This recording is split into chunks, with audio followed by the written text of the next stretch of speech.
Hello everyone, good morning to you all. So multi threading concept में हमारे पास chapter number 5 है। Chapter number 5 says ways to prevent thread execution. Thread execution को prevent करने के क्या क्या तरीके हो सकते हैं।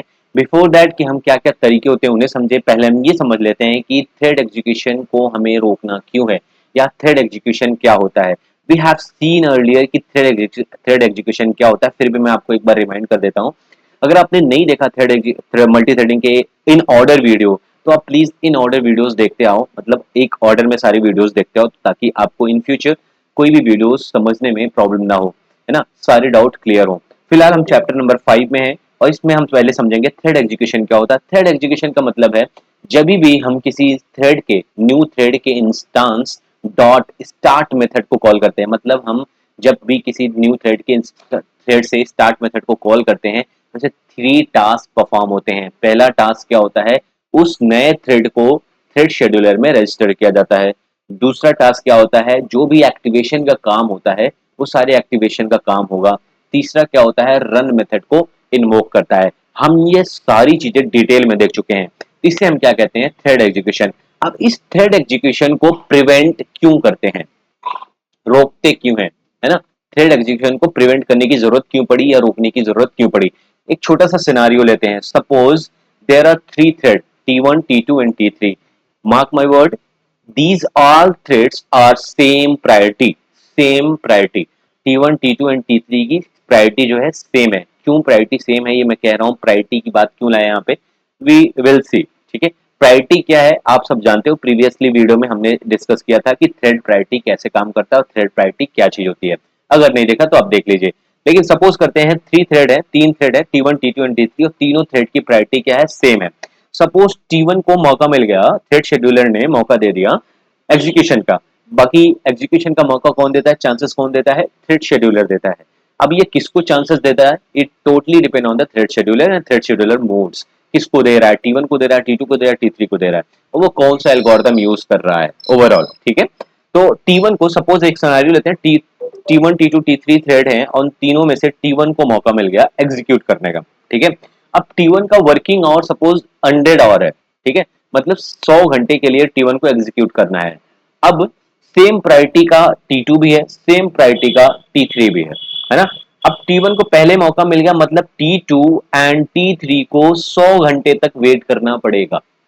This is not the fair chances, right, कि मतलब किसी को मौका मिलकर वो 100 घंटे तक अपनी सारी प्रायोरिटी अपना अपना एग्जीक्यूशन अपने पास ही रख रहा है, किसी और को फेयर चांसेस नहीं दे रहा है।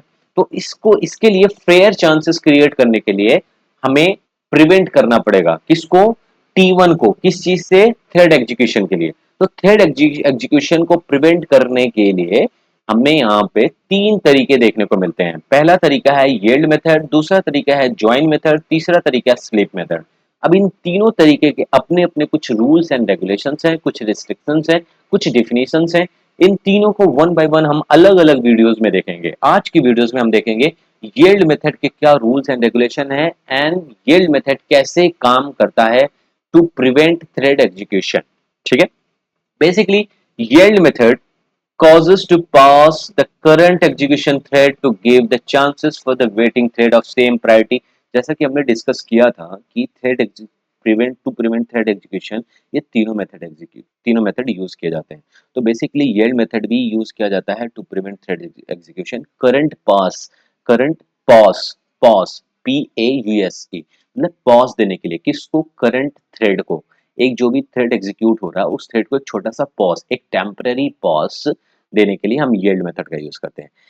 ओवरऑल इन सब से हट के एक इंपॉर्टेंट बात ये है कि इन सारे मेथड में, इन सारे जो ये मेथड है यील्ड, जॉइन एंड स्लीप, इन सब को एज अ हिंट लेता है कौन, थ्रेड शेड्यूलर। जब भी आप कोई कमांड पास करोगे, सपोज हमने यील्ड मेथड को कॉल किया, है ना, तो थ्रेड शेड्यूलर इसको एज अ हिंट लेगा। अब उसको हिंट पसंद आई यानी सजेशन पसंद आया तो यील्ड मेथड को एग्जीक्यूट करेगा, और अगर नहीं पसंद आई तो यील्ड मेथड को अवॉइड कर देगा। ठीक है, ओवरऑल यील्ड मेथड यूज किया जाता है किसी भी करंट रनिंग थ्रेड को टेम्पररी पास देने के लिए। टेम्पररी पास मतलब कि अगर कोई थ्रेड एग्जीक्यूट हो रहा है और हमने यहाँ पे यील्ड मेथड को कॉल किया तो yield method as a hint जाएगा, एज अ सजेशन जाएगा थ्रेड शेड्यूलर के पास। अगर एज अ थ्रेड शेड्यूलर अगर इस यील्ड मेथड को कंफर्म कर लेता है ना, पास दे देता है, तो इसका मतलब यह है कि जो करंट रनिंग थ्रेड है उसको एक टेम्पररी पास मिल जाएगा। और गारंटी नहीं है वो जो करंट रनिंग थ्रेड को पास मिला है उसको फिर से कब रिज्यूम मिले, यानी कब फिर से वो अपना एग्जीक्यूशन रीस्टार्ट करेगा, कोई गारंटी नहीं है। ठीक है, ओके। अब हम इन सब चीजों को विद एग्जांपल समझेंगे, तो आपको अगर अभी डेफिनेशन नहीं समझ में आ रही है तो कोई प्रॉब्लम नहीं, आप वीडियो के साथ स्टिक रहो। हम एक छोटा सा एग्जांपल लेंगे और विद एग्जांपल हम इनके सारे रूल्स और रेगुलेशन को समझेंगे यील्ड मेथड के। ठीक है, ओके। सेकंड पॉइंट है, if there is a no waiting thread or all waiting thread have low priority. मैंने बोला था ना प्रायोरिटी, मैंने शब्द लाया, प्रायोरिटी वर्ड लाया, उस पर आप थोड़ा सा मार्क करो। मार्क ये है कि अगर सेम प्रायोरिटी के हैं या हाई प्रायोरिटी के हैं तभी यील्ड मेथड का हिंट जो है वो सीरियस लेगा कौन, थ्रेड शेड्यूलर। अगर लो प्रायोरिटी के हैं, सारे वेटिंग जो थ्रेड हैं लो प्रायोरिटी के हैं, है ना, तो थ्रेड शेड्यूलर उसे बिना सोचे समझे रिजेक्ट कर देगा। यील्ड मेथड का, यील्ड मेथड के कॉल को बिना सोचे समझे रिजेक्ट कर देगा। ठीक है, तो there is a no waiting thread or all waiting thread have low priority, then same thread can continue its execution, right. Okay, now third point is if multiple threads are waiting with same priority, then which thread will get a chance we can't expect. It depend upon thread scheduler. जैसा कि मैंने कहा कि yield method का जो call है उसको as a command नहीं लेता है कौन, थ्रेड शेड्यूलर, बल्कि एज अ हिंट लेता है, एज अ सजेशन लेता है थ्रेड शेड्यूलर। ठीक है, okay. The thread which is yield, then when it will get chance again it will depend on the thread scheduler and cannot expectable।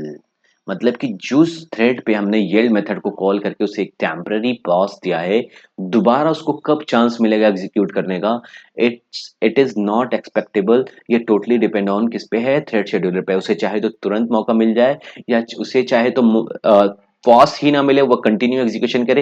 ये सारे cases हम देखेंगे, विद एग्जांपल देखेंगे। Okay, सो एक छोटा सा एग्जांपल हम लेंगे जिसमें हम यील्ड मेथड को डिस्कस करेंगे, यील्ड मेथड को समझेंगे अच्छे से ताकि चीजें ज्यादा क्लियर हो। Okay, okay, so let's go to the test.java in your editor, whatever editor you are using right now. I'm using Visual Studio। ठीक है, प्रीवियसली हमने एक Eclipse पे हमने काम किया था, है ना, ताकि Eclipse के बारे में भी थोड़ा बहुत आइडिया मिल जाए। अब हम यहाँ पे कमांड विद कमांड प्रॉम्प्ट की हेल्प से हम जावा के कोड को एग्जीक्यूट करेंगे एंड कंपाइल करेंगे। Overall we have seen earlier all these things. So हम एक क्लास बनाएंगे, न्यू थ्रेड नेम से एक हमने क्लास बनाया। ठीक है, एंड इसको एक्सटेंड कर दिया थ्रेड क्लास से ताकि हम एक थ्रेड बना सकें। We have seen all these things कि एक थ्रेड हम कैसे क्रिएट कर सकते हैं। तो हमें एक थ्रेड क्रिएट करने के लिए हमने थ्रेड क्लास को एक्सटेंड कर दिया। ठीक है, ओके, नो प्रॉब्लम। अब इसमें हम ओवरराइड करेंगे, ओवरराइड करेंगे रन मेथड को। So public wide run method को ओवरराइड करेंगे एंड इसमें हम कुछ स्टेटमेंट्स देंगे ताकि हमें एग्जाम्पल समझ में आए यील्ड मेथड कैसे काम करता है। ये सारी बेसिक सी चीजें हम मल्टी थ्रेडिंग में स्टार्टिंग से देखते आ रहे हैं कि कैसे सारी चीजें काम कर रही हैं। ठीक है, so int I is equals to 0 to sorry 0 to I is less than to 10 something and I plus plus, and in this loop we will print a statement like system.out.println, and in this we will put thread dot um, current thread dot get name, and here with this, yeah, here with this is in control। ठीक है, ये statement क्या है, जब हम output लेंगे तो ज्यादा क्लियर होगा। ठीक है, ये हमने एक थ्रेड बना लिया। अब हम क्या करेंगे, इस थ्रेड का एक इंस्टेंस बनाएंगे। उसके लिए हम यहाँ पे एक और क्लास बनाएंगे, क्लास टेस्ट नेम से, एंड इसमें हम मेन मेथड बनाएंगे, यानी कि एक मेन थ्रेड बनाएंगे। ठीक है, ये मेन मेथड एक डिफॉल्ट थ्रेड होता है, बाय डिफॉल्ट थ्रेड होता है। ये जेवीएम ने इसे बाय डिफॉल्ट थ्रेड बना दिया। जब ये हम मेन मेथड बना रहे होते हैं यानी कि हम एक मेन थ्रेड एक यहाँ पे बना लिया, बाय डिफॉल्ट थ्रेड बना लिया। ठीक है, अब हम इस न्यू थ्रेड का एक इंस्टेंस बनाएंगे। तो उसके लिए हम यहाँ पे आएंगे न्यू थ्रेड। जो भी इसमें टर्मिनोलॉजी नहीं समझ में आ रही हो तो हम इसे एक्सप्लेन करेंगे बाद में विद आउटपुट के साथ। ठीक है, फिर भी ये यूज टू हो गया होगा आप लोगों को, क्योंकि हम स्टार्टिंग से मल्टी थ्रेडिंग में यही सारी चीजें यूज कर रहे हैं। ठीक है, सो न्यू थ्रेड, यहाँ पे एक ऑब्जेक्ट एक इंस्टेंस बनाएंगे and new thread. Okay, done. यहां पे अभी तक जो है ये वाला थ्रेड जो है क्रिएट नहीं हुआ है, सॉरी क्रिएट हो गया है, रजिस्टर्ड नहीं हुआ है। ठीक है, हमने यहाँ पे थ्रेड तो क्रिएट कर लिया है by extending the thread class, बस इससे इसे हमने इस वाले थ्रेड को हमने रजिस्टर नहीं किया है। कहां रजिस्टर नहीं किया? थ्रेड शेड्यूलर में रजिस्टर नहीं किया। तो अभी ओवरऑल कितने थ्रेड है? अभी सिर्फ और सिर्फ मेन थ्रेड है यहाँ पे। ठीक है, ओके, नाउ हम क्या करेंगे, ओबीजे डॉट स्टार्ट मेथड को कॉल करेंगे। जैसे हमने ओबीजे डॉट स्टार्ट मेथड को कॉल किया वैसे ही ये स्टार्ट मेथड 3 टास्क परफॉर्म करेगा। पहला क्या करेगा, इस थ्रेड इंस्टेंस को रजिस्टर करेगा। कहां पे? थ्रेड शेड्यूलर में रजिस्टर करेगा, फिर सारे एक्टिवेशन का काम करना होगा, काम करेगा, फिर इस इंस्टेंस में जो ओवरराइडेड रन मेथड है उस रन मेथड को इन्वोक करेगा विदाउट कॉलिंग, है ना। हमने सिर्फ स्टार्ट मेथड को कॉल किया है यहाँ पे, और स्टार्ट मेथड ये सारे टास्क परफॉर्म कर रहा है। अब यहाँ पे कितने थ्रेड है? Here we have 2 thread. ठीक है, we have 2 thread. First one is main thread and second one is the thread zero. By default name इस थ्रेड का क्या हो जाएगा? Thread zero. ठीक है, ओके, नो प्रॉब्लम। ओके, अब हमें क्या करना है, येल्ड मेथड का यूज करना है। येल्ड मेथड यूज क्यों करते हैं हम? येल्ड मेथड का यूज करते हैं, अच्छा उसके पहले हम एक काम कर लेते हैं, यहाँ पे भी एक हम ये स्टेटमेंट ले लेते हैं, कॉपी कर लेते हैं एंड सिंपली जस्ट यहाँ पे पेस्ट कर देते हैं। ठीक है, okay.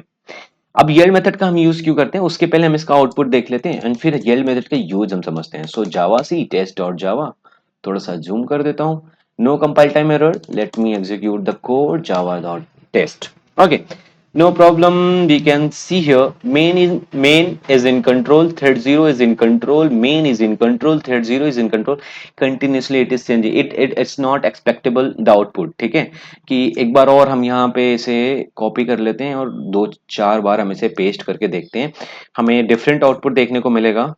May be if all luck is good, या या या यू कैन सी कि यहाँ हमें डिफरेंट डिफरेंट आउटपुट देखने को मिल रहा है और आउटपुट इज नॉट एक्सपेक्टेबल समहाउ। अभी यहाँ पे ये प्रॉब्लम हमें देखने को नहीं मिली कि एक ही थ्रेड कंटिन्यूसली किसी किसी भी टास्क को एग्जीक्यूट किए जा रहा है ना। ये तो हमें नहीं देखने को मिला। अगर हम इसे बार बार करके देखें तो शायद हमें कहीं देखने को मिल जाए, मे बी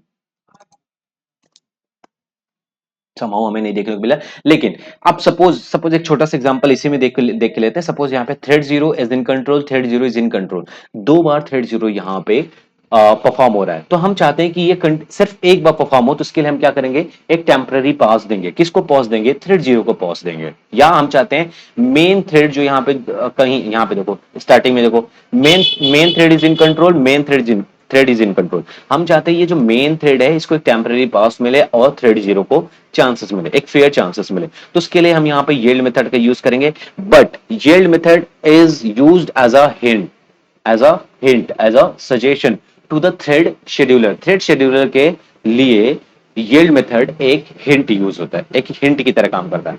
अब येल्ड मेथड को यूज कहां करते हैं, कैसे करते हैं, ये चीज हम समझते हैं। सपोज हमें मेन थ्रेड को, हमारे पास कितने थ्रेड हैं, एक मेन थ्रेड है और एक ओबीजे नाम का एक थ्रेड इंस्टांस है, किसका, माई न्यू थ्रेड का एक इंस्टांस है। ठीक है, हमारे पास 2 थ्रेड हैं। अब इस 2 थ्रेड में से सपोज मैं चाहता हूं कि जो मेन थ्रेड है, मेन थ्रेड को एक पॉज मिले, मतलब जो इसका ये टास्क है, ये टास्क कंप्लीटली हमेशा पूरा एग्जीक्यूट ना हो, बल्कि एक फेयर चांसेस मिले, किसको, न्यू थ्रेड के इंस्टांस को भी एक फेयर चांसेस मिले। तो मेन थ्रेड को टेम्पररी पॉज देने के लिए हमें मेन थ्रेड के अंदर ही यहां पे कॉल करना पड़ेगा येल्ड मेथड को। ठीक है, येल्ड मेथड को कॉल करना पड़ेगा। हमने सिंपली क्या किया, येल्ड मेथड को कॉल किया, किसके अंदर कॉल किया, मेन थ्रेड के अंदर से कॉल किया, मतलब मेन थ्रेड को एक टेम्पररी पॉज मिलेगा।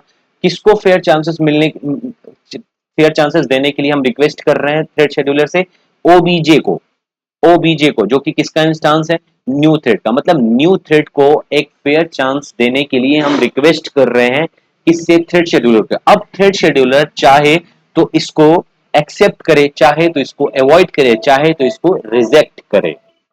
रिजेक्ट किस केस में करेगा, रिजेक्ट उस केस में करेगा जब ये मेन थ्रेड से ये वाला थ्रेड लो प्रायोरिटी का हो, मतलब ये वाला थ्रेड लो प्रायोरिटी का हो, किससे, मेन थ्रेड का।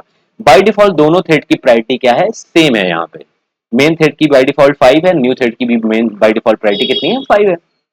सेम प्रायोरिटी के हैं दोनों, ठीक है।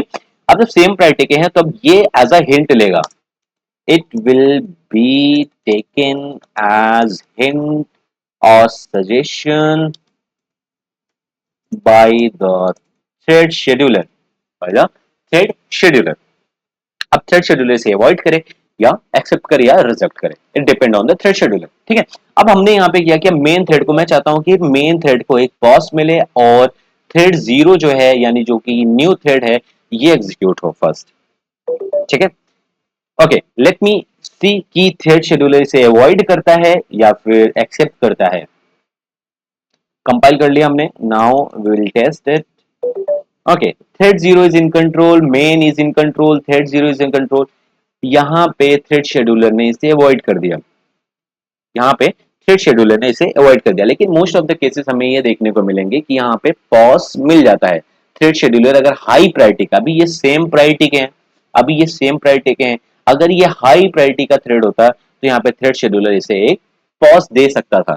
फिर भी फिर भी हम वहां पे गारंटी नहीं ले सकते हैं, ये भी किस पे डिपेंड कर रहा है, थ्रेड शेड्यूलर पे डिपेंड कर रहा है। लेकिन मोस्ट ऑफ द केसेस में जब एक हाई प्रायोरिटी का थ्रेड आता है और एक लो प्रायोरिटी का थ्रेड एग्जीक्यूट कर रहा होता है तो लो प्रायोरिटी के थ्रेड के अंदर से हम यील्ड मेथड को कॉल कर देते हैं और एक टेम्परेरी पास मिलता है। एक बार फिर से हम एग्जीक्यूट करते हैं, मे बी एक हमें कुछ देखने को मिले, कुछ डिफरेंट।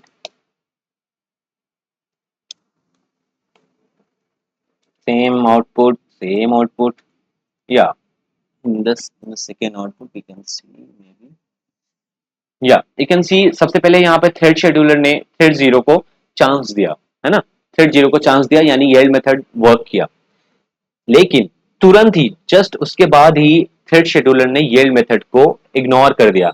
अब फिर से मेन क्या आ गया, कंट्रोल में आ गया, main is in control, main is control, main is in control, main is in control. फिर से थ्रेड शेड्यूलर ने जो हिंट मिला था उसके लिए थ्रेड शेड्यूलर को फिर से एग्जीक्यूशन का मौका दिया। Just very next moment main thread को फिर से मौका मिल गया, फिर से very next moment thread zero को फिर से मौका मिला, as the yield method was all there। फिर से main thread is in control, फिर से thread zero is in control, so on, है ना। तो मतलब यहाँ पे सम टाइम हिंट को एक्सेप्ट कर रहा है, सम टाइम हिंट को इग्नोर कर रहा है, अवॉइड कर रहा है, कौन थ्रेड शेड्यूलर अवॉइड कर रहा है। अब हम देखेंगे in the very next video कि ज्वाइन मेथड का काम करता है, it will be very interesting. ये यील्ड मेथड को, यील्ड मेथड क्या का काम क्या होता है, ये टेम्पररी पॉज देता है, लेकिन ज्वाइन मेथड क्या करता है, परमानेंट पॉज देता है। मोस्ट ऑफ द केसेस में हमें ये देखने को मिलेगा कि ज्वाइन मेथड जहां भी हम लगाते हैं, जैसे हमने यहाँ पे यील्ड मेथड की जगह अगर हमने यहाँ पे ज्वाइन मेथड लगा दिया, सपोज हमने यहाँ पे ज्वाइन मेथड लगा दिया, हम इसे देखेंगे, जैसे हमने यहाँ पे ज्वाइन मेथड लगाया वैसे इसका मतलब क्या होगा, इस मेन थ्रेड को टेम्पररी नहीं परमानेंटली पॉज मिल गया जब तक कि ये वाला थ्रेड एग्जीक्यूट ना हो जाए, जब तक कि ये वाला थ्रेड का इंस्टेंस जो है एग्जीक्यूट ना कर ले। मतलब सबसे पहले थ्रेड जीरो पूरी तरीके से एग्जीक्यूट होगा, then only main thread execute होगा। हम इसको देखेंगे, फिर भी एक मैं आपको यहाँ पे आउटपुट दिखा देता हूँ ताकि नेक्स्ट वीडियो इंटरेस्टिंग लगे आपको।